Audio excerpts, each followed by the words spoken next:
ibyo Bruce amaze kuvuga bisaba iki ntabwo nabyumvise neza.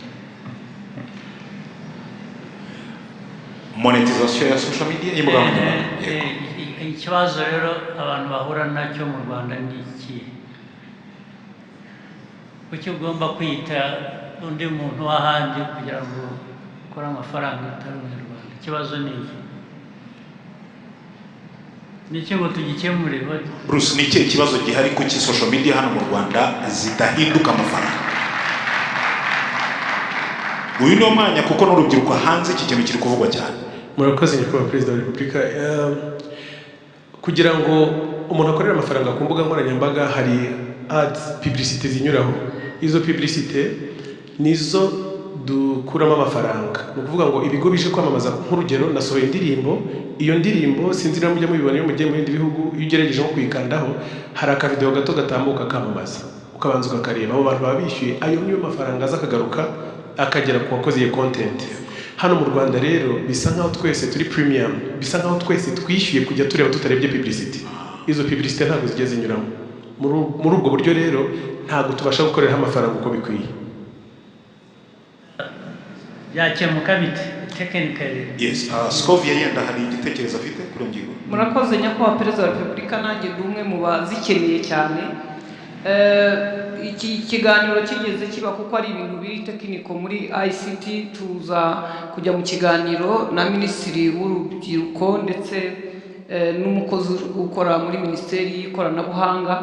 Hari ibyo batubwiraga biri tekiniko, niba Minisitiri yadufasha wenda gusobanura biri tekiniko muri ICT ngira ngo nibyo byadufasha, ariko kugira ngo zijyemo hari twanasabaga bakatubwira ngo Google ivuga ko itaziduha cyangwa n'abandi, kubera ko mu Rwanda wenda abantu babikoresha ari bake cyangwa ari bake ari benshi cyangwa badakunda kwamamaza, ariko tukavuga ngo leta y'u Rwanda ibidusabiye muri Google bakagira uko bavugana, kuko ubu mu Rwanda dukoresha Google Map.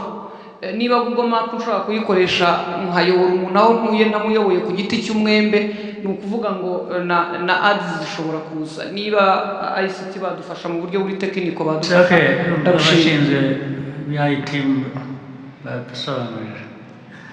Thank you very much, Your Excellency. Nkuko bari babivuze, ibigo nka Meta, YouTube na TikTok byose bishyiraho eligibility requirements bituma ibihugu bishobora kuba byakora platform monetization, aho abafite ibihangano bashobora kubibyaza umusaruro.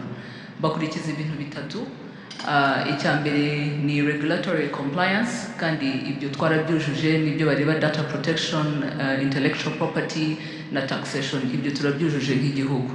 Icya kabiri bareba nkuko Bruce Melody yarabivuze ni volume of advertisements. Ni ukuvuga ngo dufite abantu benshi bashobora kuba bakwadvertisinga kuri izi mbuga nkoranyambaga, bikadufasha bikadufasha kugira ngo uko tuzamura iyo volume ya advertisement, n'aba local content creators bagire percentage bashobora kubonaho, ari naho ngira ngo tukiri hasi kuri izo volumes. Ngira ngo ntanze urugero, biba bisaba nibura hagati ya igice cya miliyoni na miliyoni y'amadolari ku kwezi in terms of volumes of advertisement kugira ngo igihugu gishobore kuba cyaba eligible.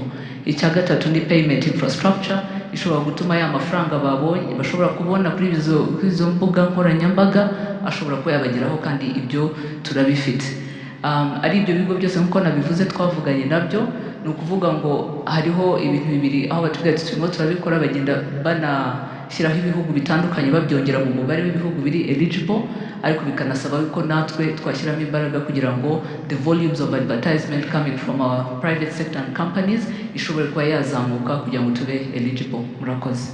Yes, kubitureba twakora rero specifically nibi. Hari ibyo bireba abo bandi Google n'abandi, hari byaba bitureba ni biki tudakora twakora kugira ngo kuva twatangira kuganira nabo ibitureba twabikoze, ari izo regulatory compliance zabayeho, ngira ngo dushyiraho na ririya tegeko rya data protection n'ibijyanye na intellectual property, ibyo byose birahari. Payment infrastructure zirahari, ubu ngira ngo ahasigaye hakeneye ko twashobora kuba twabyaza umusaruro izo mbuga nkoranyambaga no kuzamura iyo advertisement base. Murakoze cyane. Twayizamura duteze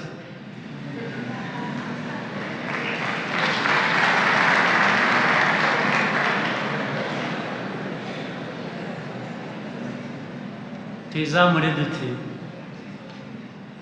Your Excellency, I think ibintu kubifata twese nk'umukoro companies zose zikumva ko social media is also a platform where you can do advertisements kandi nabyo bigira iyo network effect ishobora gufasha baba local content creators bacu. Harimo kutamenya rero kwaba ngira ngo nk'aba local content creators bo bamaze kubimenya bakomeje bagirana ibiganiro na companies ubu nizo dukeneye zamenya to mobilize. Twabikora tukwiye kubikora Yes, sir. dukora iyo mobilization. Thank you, sir. Okay.